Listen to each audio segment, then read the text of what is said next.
रामकृष्ण हरी माऊली. आज आपण 1955 पासून सुरुवात करतो. विभ्रशिली बुद्धी देहाची जवळी, काळाची अवकाळी वाचयाळा. पलटले जैसे देठ सांडी, पान पेकले आपण तया परी. न मारिता हिन बुद्धी दुःख पावी, माजल्याची गोवी तया परे. तुका म्हणे गळ लागिली मस्ता, तळमळेचा काय तैसा लवलाय. देहांत जवळ आला की बुद्धीला भ्रम पडतो, त्यावेळी व्यर्थ वाचाता होत असते. पान पिकले की देठापासून गळून पडते, त्याप्रमाणे काळाच्या ओघात बुद्धी पालटते. कोणीही न मारता त्या बुद्धिहीनाचा त्याची बुद्धीच नाश करते. माजल्यासारख्या त्याला संसारात गोवून टाकते. तुकाराम महाराज म्हणतात, अभिलाषाच्या लोभाने मासा जसा गळाला अडकतो आणि तडफडतो, त्याप्रमाणे सुखाच्या आशेने जीव प्रपंचात अडकतो आणि दुःखाने तळमळतो. म्हणून क्षणिक सुखाच्या लोभाला बळी पडू नये. परमार्थविषयक विचार सतत मनात करावा. नवा जावा तो काळ वाया मुख्य दया हे देवा, म्हणून जैसे तैसे रणी असे पायाचे. मोकळते मन कष्ट करे नष्ट दुर्जन, तुका म्हणे काही नेने न वजेने परिवाया. देवा, तुमच्या चिंतनाशिवाय इतर कशातही माझा वेळ जाऊ देऊ नका. ही माझ्यावर मुख्य अशी दया करा. म्हणूनच जसा असेन तसा मला तुमच्या चरणाजवळ ठेवा. मन जर तुमचे चिंतन न करता मोकळे राहिले तर ते कष्टदायक होते आणि माणसाला निष्क्रिय दुर्जन बनवते. तुकाराम महाराज म्हणतात, मला अन्य काही कळत नाही, पण तुमच्या पायाजवळ राहिलो तर मी फुकट जाणार नाही. कल्पतरू अंगी इच्छिले ते फळ, अभागी दुर्बळ भावी सिद्धी. धन्य त्या जाती नारायण चित्ती साठविता. बीजा ऐसा द्यावा उद्रक अंकुर, गुणाचे प्रकार ज्याचे दया. तुका म्हणे कळे परखिया हिरा, ओठी पाठी करा चंदनाचे. कल्पतरू जवळ इच्छित फळ प्राप्त होते. दरिद्री माणसाने जर कल्पवृक्षाखाली बसून चांगली इच्छा केली तर त्याला चांगलीच फलदायी होईल.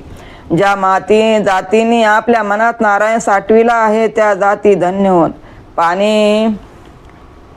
पाणी म्हणे सर्वस्व आहे. बीज जसे असेल तसा अंकुर पाण्यामुळे येतो. त्या बीजाचा तो गुणधर्म असेल तरी खरी वाईट फळे त्यास येतात. नारायण जरी सर्वभूती समान असला तरी ज्याच्या त्याच्या गुणानुसार तो त्यास सुख दुःख देतो. तुको म्हणतात, रत्न पारख्यालाच हिऱ्याची पारख असते. पाठीवर ठेवलेले चंदन गाढवाच्या दृष्टीने केवळ ओझेच असते, त्याला चंदनाच्या गुणधर्माशी देणेघेणे नसते.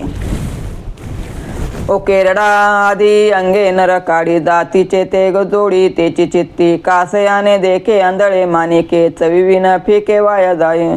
काय जाणे विष पालट उपचारे, मूर्खाशी अंतर तोची बरे. तुका म्हणे काय उपदेश वेडा, संग होता रेड्या सवे कष्ट. उकिरडा दिसतात गाढवते ते लोळण घेते, कारण तो त्याच जातीतील प्राणी आहे. उपदत धर्माप्रमाणे तो लोळण घेते. त्याप्रमाणे मूर्ख माणसाला घाणेरडे विषय आवडतात. अत्यंत मौल्यवान असे माणिक मोती आंधळा कसे पाहू शकणार? तसेच मूर्खाला बुद्धी नसल्यामुळे परमार्थाचे महत्त्व कसे कळणार? ज्या पदार्थाला चव नसते तो वाया जातो. तद्वत मूर्ख माणसाला बुद्धी नसल्यामुळे त्याचे आयुष्य वाया जाते. विषयावर जरी चांगले संस्कार केले तरी त्याचे गुणधर्म बदलत नाही. तसेच काही सांगितले तरी मूर्खाच्या स्वभावात बदल होत नाही, म्हणून त्याच्यापासून दूर राहिलेले बरे. तुकाराम महाराज म्हणतात, मूर्खाला केलेला उपदेश व्यर्थ असतो. जडमूड रेड्याच्या संगतीत शहाणा माणूस काही काळ राहिला तर त्याची स्थिती जशी विचित्र होईल तशी स्थिती मूर्खाच्या सहवासात राहिल्याने होते. जयाशिरी कारभार बुद्धी सार तयाची वर्ते, तैसे वर्ते जन बहुता गुण एकाचा. आपनिया पाक करीतो इतरी सेविजे, तुका म्हणे शूर राखे गाड्या वाके सांगते. ज्याच्यावर कारभाराची जबाबदारी असते त्याची बुद्धी चांगली असणे आवश्यक असते. त्याचे वर्तन जसे असते ते पाहून इतर लोक वागतात. एका नेत्याचा गुण बाकीच्या अनुयायांना लागतो. एक जण स्वयंपाक करतो, इतरांना तो खाण्यास मिळतो. तुकाराम महाराज म्हणतात, शूर माणूस त्याच्या बरोबर असणाऱ्याचे रक्षण करतो, पण अप्रबुद्ध माणसाची संगत इतरांना धोक्यात आणते. एका सहाय्य करो अवघे धरू सुपंत, कोण जाणे कैशी परे पडे ओरे ठेविता. अवघे धन्य हो आता स्मरण विता स्मरण, तुका म्हणे अवघी जोडी ते आवडी चरणाची. आपण एकमेकांना सहाय्य करून चांगला मार्ग धरू, उतार वयात परमार्थ करू असे ठरविले तर पुढे आयुष्य लाभेल की नाही हे सांगता येत नाही. भगवंताचे स्वतः स्मरण करू, इतराकडून तसे करून घेऊ आणि सारे जण धन्य हो. तुकाराम महाराज म्हणतात, ईश्वर चरणाची आवड मनी धरली की सर्व काही प्राप्त होते. फळकट तो संसार येते सार भगवंत, ऐशे जागवितो मना सरसे जन सहित. अवघे निरसुनी काम घ्यावे नाम विठोबाचे, तुका म्हणे देवा विन केला शिन तो मिथ्य. हा प्रपंच फोल आहे, परमार्थच खरा आहे, भगवंत हे सत्य सारे आहे. भगवंत हे सत्य सारे आहे असे सांगून मी माझ्या मनाला सतत जागृती देत आहे व इतरांनाही नेहमी जागे ठेवित आहे. प्रपंचातील सारे काम बाजूला करून सत्य अशा एका विठ्ठलाचे नाम घ्यावे, कारण प्रपंच मिथ्या आहे हे व विठोबाच सत्य आहे. तुकाराम महाराज म्हणतात, देवाला सोडून केलेल्या साऱ्या गोष्टी पोकळ निष्फळ आहेत. शुद्ध रसे सुधारसे ओलावली रसना झाली न धाये, कळो नाही झाली धनी नारायणी पूर्तता. आवडे ते तेची याशी ब्रह्मरशी निरसे, तुका म्हणे बहुत परी करुणा करी सेवन. हरिचिंतनाच्या शुद्ध रसाने रसना ओलावली आहे. हा रस प्राशन करून एकदा तृप्त झाली असली तरी ती पुन्हा पुन्हा त्याची आस धरून अतृप्त राहिली आहे. नारायण नामाची माझी इच्छा केव्हा पूर्ण होणार व रसना केव्हा तृप्त होणार हे ते कळतच नाही. या जीवेला हाच रस आवडतो. या हरिनामारूपी ब्रह्मरसाने सारे रस निरस करून टाकले आहेत. तुकोबा महाराज म्हणतात, अनेक प्रकारे रसाचे सेवन करूनही तृप्ती मिळत नाही, म्हणून पुन्हा पुन्हा तो रस लाभावा यासाठी देवाची अनेक प्रकाराची करुणा भाकीत आहे. अस्ति कंटाळा नवे मत्सर, ब्रह्मते विकार विरहित, तरी मना त्याग प्रतिपादिलाशे अनादि हाशे वैराकार. शिजले हिरवे एका नावे धान्य, शेवनापे भिन्न निवडते, तुका म्हणे भूती साक्ष नारायण व गुणी दंडन गुणी पूजा. असत्याचा कंटाळा करणे हा मत्सर नव्हे. ब्रह्म हे विकार रहित असते तरीही खोट्याचा त्याग करावा असे तुम्ही का म्हणता असे विचाराल तर खरे खोटे हे अनादी काळापासून वैरी आहेत. धान्य शिजलेले आणि हिरवे आहे असे दोन्ही प्रकारात असले तरी त्यांना धान्यच म्हटले जाते, मात्र सेवनासाठी शिजविलेले धान्य घ्यावे लागते. तुकाराम महाराज म्हणतात, नारायणा सर्व भूतमात्रामध्ये आहे हे सत्य आहे, म्हणून दुष्ट दुर्जन हे शिक्षेला पात्र आहेत व सज्जन सद्गुणी लोक हे अभिनंदनाला पात्र आहेत. आपुले आपण जाणावे सुईत, जेणे राय चित्त समाधान, बहुरंगे माया असे विकुरले कुंठितचे चाली होता बरी. पूजा ते अबोला चित्ताच्या प्रकारे, भाव विश्वंबरी समर्पावा. तुका म्हणे गेला फिटोनिया बेव, मग हो देव मनाचाची.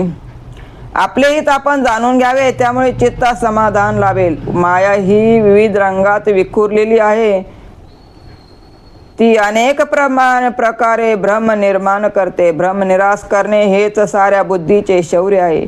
मौन राहून फक्त मनानेच परमेश्वराला पूजा द्रव्य अर्पण करणे हीच खरी पूजा होय. तुकाराम महाराज म्हणतात, ज्याच्या मनातील सर्व भेद नाहीसे झाले आहेत त्याचे मन ईश्वराचेच रूप होते. असोनिया नकी जे अलिप्त अहंकारे, उगीच या भारे कुंता कुंती, धावा सोडवणे वेगी लवकारे, ते मी तो झालो हरी शक्तीनं, भ्रमल्याने दिशे बांधल्याचे परी, माझे मदवरी वाहुनिया. तुका म्हणे धाव घेतली शे सोयी, आता पुढे येई लवकरी.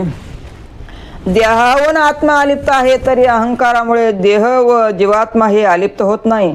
देह धर्मच आपले स्वरूप आहे असे मानून त्या ओझ्यामुळे उगीच तो कुंथत बसला आहे.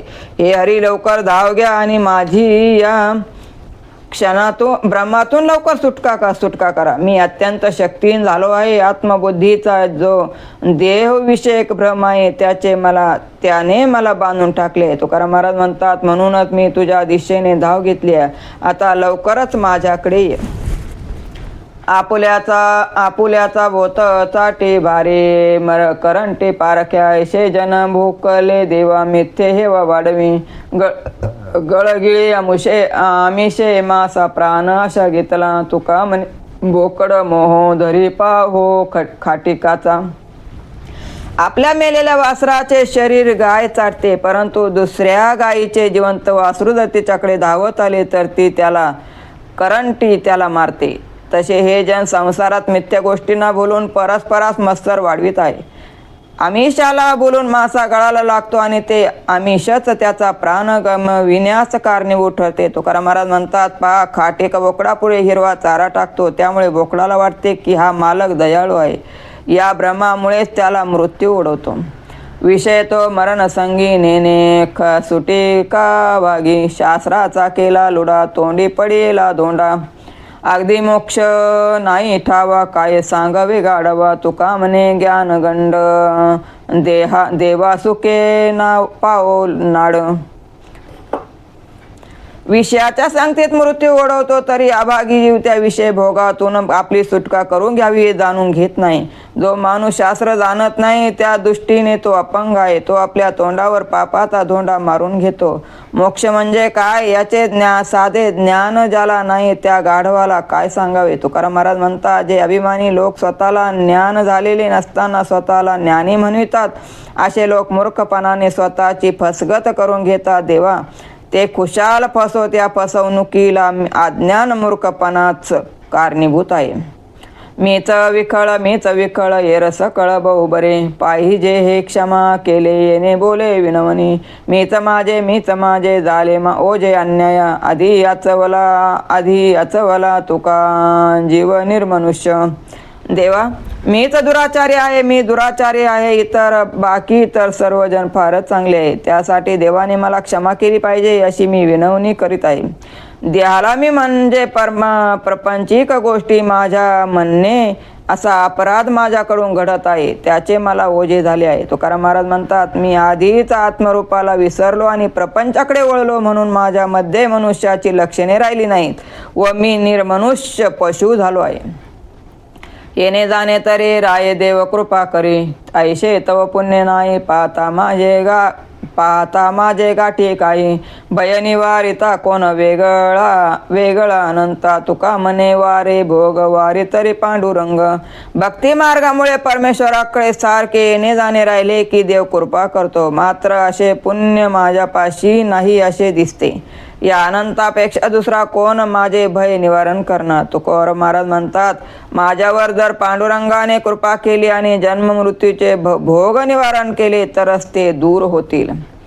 भल्याचे कारणे सांगावे सोयीत, जैसे काळे नित आपणाची. परी आम्ही असो एक चित्ते हाती, नाचविते चित्ती जा त्याचे तैसे. वाट द्यावी त्याच्या पुण्य नाही पार, होता उपकार गणित. तुका म्हणे तुम्ही बहु कृपावंत, आपुले उचित केले संती. जसे आपल्याला कळते आहे तसे लोकांना सोयीत सांगावे, हे भल्या सज्जनाचे काम आहे. भगवंत प्रत्येकाच्या अंतःकरणात असतो व तो प्रत्येकाला आपापल्या कर्मानुसार नाचवितो. जो योग्य मार्ग दाखवितो त्याच्या पुण्याला पार नाही, त्याचे आपल्यावर अनंत उपकार असतात. तुकोबाराय म्हणतात, संत जनो तुम्ही अत्यंत कृपाळू आहात, तुम्ही उचित कर्म केले आहे. लावण्या पुष्टी पोर कानी कर कथे माझी, पडा पाया करा विनंती. दवडा हाती धरोनिया कुरवाळूनी, बैसे मोये प्रेम काय नाशी तसे. तुका म्हणे वाटे चित्त करा फजित म्हणून. काही स्त्रिया मुलांना कडेवर हरिकथेसाठी आणतात, पण ती पोरे रडतात व कथेत कटकट निर्माण होते. संतजन हो, ती रडारड थांबविण्यासाठी तुम्ही त्या स्त्रीच्या पाया पडा, विनवणी करा, बाहेर पडायची सूचना द्या.